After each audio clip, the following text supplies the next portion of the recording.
The news of the day from golf, the PGA Tour, and LIV merging. What and what it means. Also, Vegas 7, Florida 2, and last night we had a This Week in Baseball moment trying to blow a baseball foul. Should it be legal? Let's go. A literal blowhard. Interesting. Spoken by another. The news of the day from golf, and it is huge. The PGA Tour and the LIV Tour combining. And like that, everything that went down over the last year plus, the moral quandary of the Saudi-backed league, the supposed character hits players like Phil Mickelson and Greg Norman took, the supposed PGA proud rallying of players like Rory McIlroy was the face of, all the defections and tens and hundreds of millions of dollars players took and received to leave, all for naught? Somebody's got to explain this to me. Those millions agreed to for those players goes in the pocket, stays in the pocket, right? And those millions not taken by McIlroy, Morikawa, and Thomas, not in the pocket, just gone forever, right? Also, LIV was making a small footprint as far as viewership numbers for the PGA to act after all that. And these two tours hated each other, tried to morally castigate each other back to the Stone Age. And the controversy quelling simply over the passage of time and the threat of lawsuit, it has them shaking hands now? I need a national panel to explain this to me. But first, PGA Tour Commissioner Jay Monahan this morning.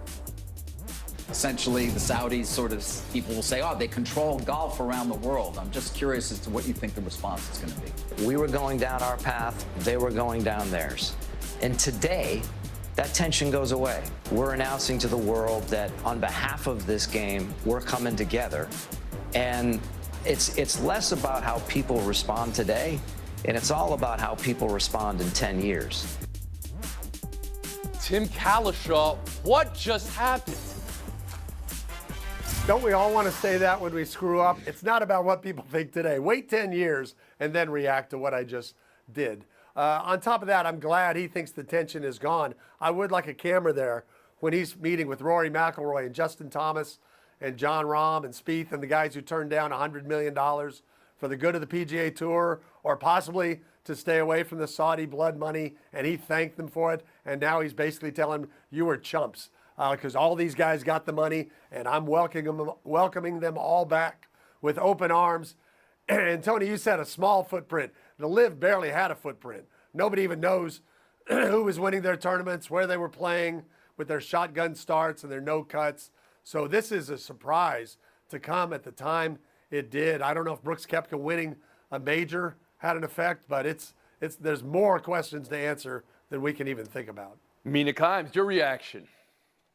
I mean, watching Jay Monahan, the commissioner, try to justify this, I think I'm struck by two things. He managed to both sell out morally and also sell out his own constituency at the same time, which is truly remarkable for a commissioner. I mean, put yourself in the shoes, as Tim said, of a PGA golfer who turned down LIV money. Over the last year plus, you have believed you were taking a principled stand. You have watched your peers accept, in some cases, hundreds of millions of dollars to link arms with a regime with a terrible human rights record. You may have spoken out against that record, and you have been told yours is a player-run organization. Today, you wake up and you realize that was all a lie. And if I were them, I would be seriously questioning leadership, not just for this decision, but the way in which it was rolled out. Pablo Torre, your reaction to today's news? Yeah, I actually need to look at this from the lens that Jay Monahan proposed, that of 10 years from now. And I am disturbed, Tony, to report that I think this move is going to pay off. Not just in the obvious financial way, but in terms of the cost benefit of what happens in sports. Why does sports washing work? Why did the Saudi Arabian Sovereign Wealth Fund want to do this in the first place? Because at a certain point, we all got to get back to the golf, to the sports of this. And so our energy towards pointing out how nice it would be for someone at this point, anywhere in our world running an institution, how nice it would be for them to have the courage of their fake convictions It's a low bar, man. It's a low bar to point out that maybe utter shamelessness is not the way you have to run your organization when there is money to be won. But here in this case, I am worried about when you form an organization whose chairman is going to be a representative of the Saudi Arabian government, months after you trotted out 9/11 families and talked about murdered journalists and talked about how their gay rights record is abysmal, all of that stuff. Are we just at a point where none of that even matters? Because it's not only like in the case of China where we're sort of hiding it and we're sort of awkwardly talking about it. This, we have an on-the-record 180 flip in the most shameless way that I think we've ever seen, certainly in modern sports. And now you wonder, okay, if shame is no longer a guardrail in any of our institutions, certainly not in this case in sports with golf, where are we headed, man? It's incredibly, incredibly disturbing. David Dennis Jr., I recall we've been doing this story for now over a year, and I recall you specifically saying the PGA Tour has no moral high ground in any instance, but in this instance as well. I remember you saying that a year plus ago. Yeah, I mean, we could talk about the golfers who gave up the hundreds of millions of dollars and how they feel today, but my heart and my mind is on all of the dead families from 9/11, the people who are victims of these human rights violations, the LGBTQIA plus community who have dealt with this regime for all this time. And what Monahan and the PGA did a year ago is they desecrated those bodies even further by trotting out their names and channeling who they are by saying that they are going to stand by these people and not join with Liv, that they are better than Liv and the Saudi Arabian government because they do not do the things that they do. And now a year later, they have danced and spat on those graves by joining in with this same institution. What we've learned is that they never cared about those 9/11 families. They never cared about the people who have been victimized by the Saudi government. They have not shown that they have done anything more but care about the bottom line with the PGA tournament. And Monahan can say that this is for the betterment of the sport of golf, but this is not about golf. This is about capitalism and money and about the moral decay that it takes for people like him to join in with different institutions to line their pockets and not about anything related to who suffers as a result of that.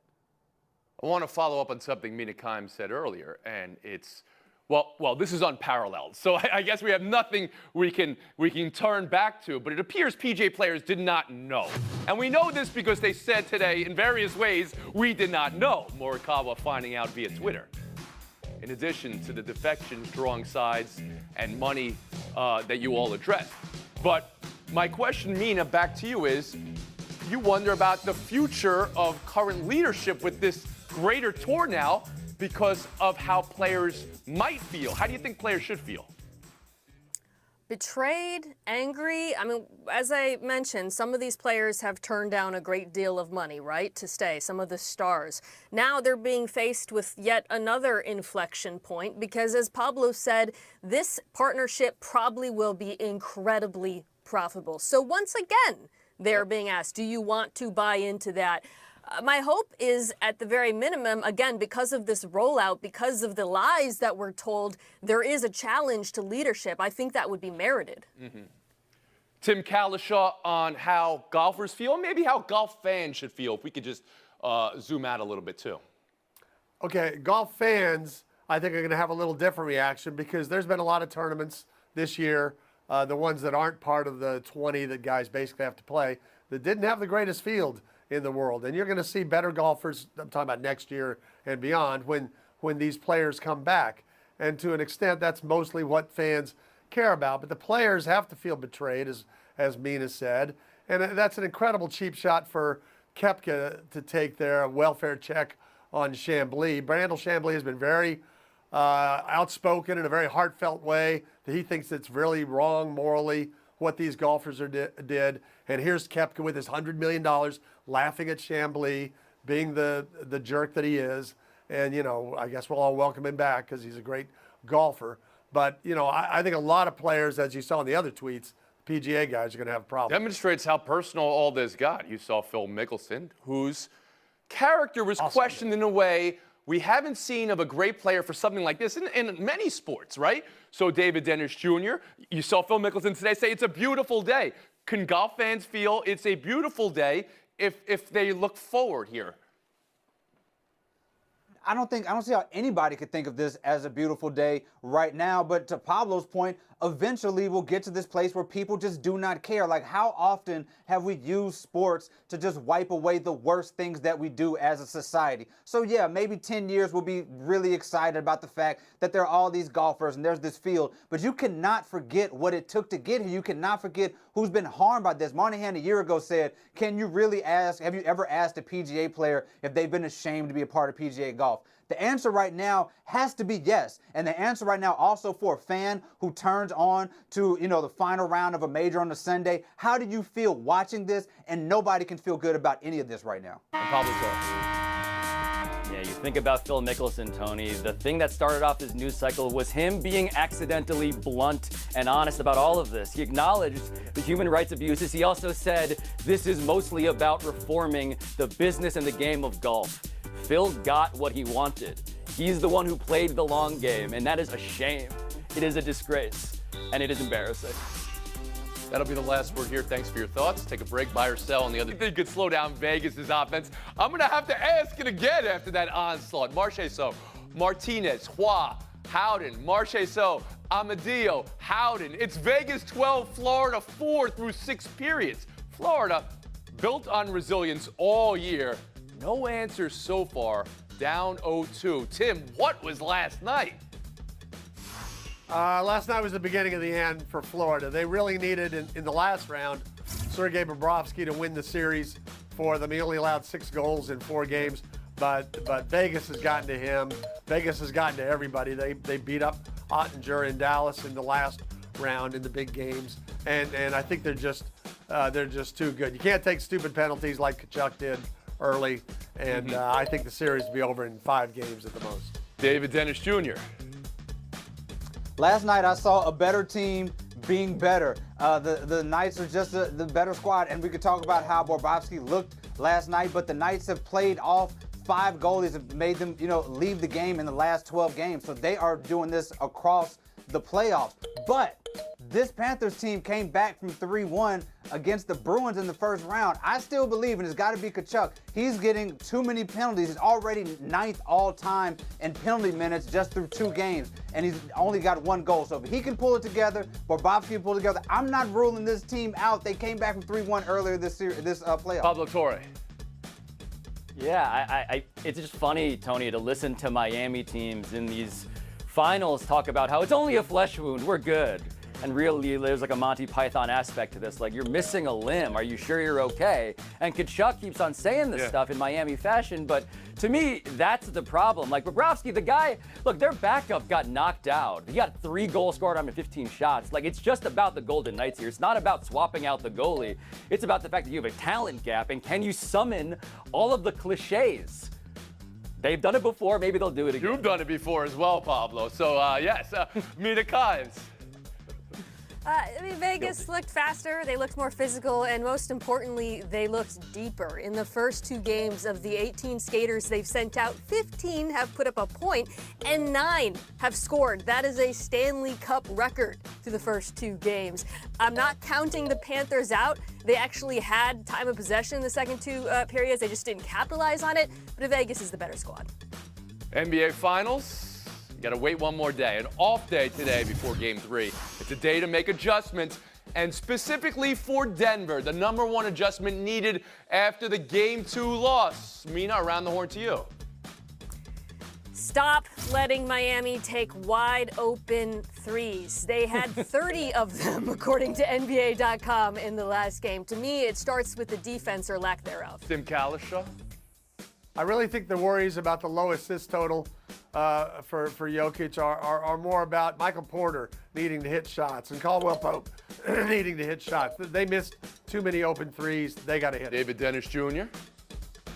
Yeah, there's a lot of talk about the Miami defense. Do you let Jokic score? Do you let him pass? Denver's offensive rating was pretty much identical in the first 2 games, but they allowed 108 points per 100 possessions in the fourth quarter, Game 2. They got to shore up that defense, especially Michael Porter, because he was, looking lost out there on the court, and they were giving up those wide open threes that Mina mentioned. And Pablo Torre. Yeah, and the trade-off, to make it all about threes, the trade-off when you have Jokic being more of the scorer is that the guys around him, like, they are not shooting as many threes as they should. And so there's a keeping of the pace here in a literal sense. Play faster, shoot more threes. That seems to be the biggest obvious adjustment that they need to make. Sure, but Denver wasn't live by the three, die by the three like many other teams were in the NBA this season. Sure. Okay. But Miami, Tony, Miami's going to do it. They're going to bomb it. And so they're going to bomb from three. And so how do you keep up is the question when you're playing for 2 points every single time.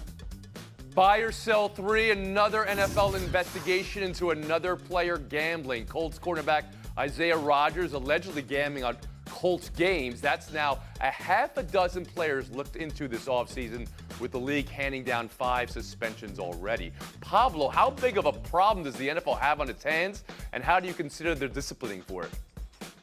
So until this case, I think there's been a lot of scared straight stuff, right? You guys don't pay attention to the rules. Here we are punishing the players who didn't do that. But in this case, you have a guy who, through an associate, allegedly bet on Colts games.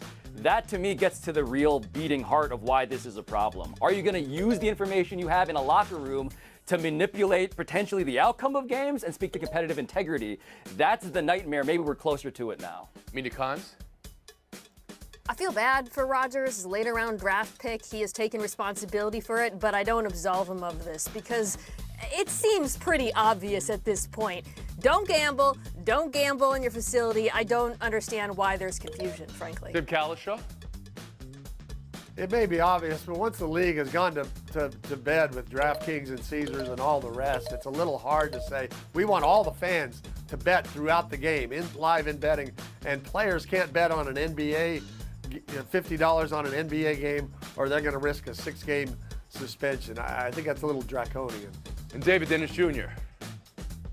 This is a huge problem, but I don't think the problem is the gambling itself. The problem is really the NFL's reaction to it and how that plays with fans. We're seeing all these investigations and quick, decisive punishments, and the feeling is that if these guys had, I don't know, abused their wives, that the NFL would not be reacting this way and, giving all of these widespread suspensions the way they're doing. So the average fan does not look at, okay, gambling $25 for a game in the same way, and they're looking at the punishment and they don't fit the crimes, especially considering how NFL treats all these other more serious offenses. Mina Khans, David Dennis Jr.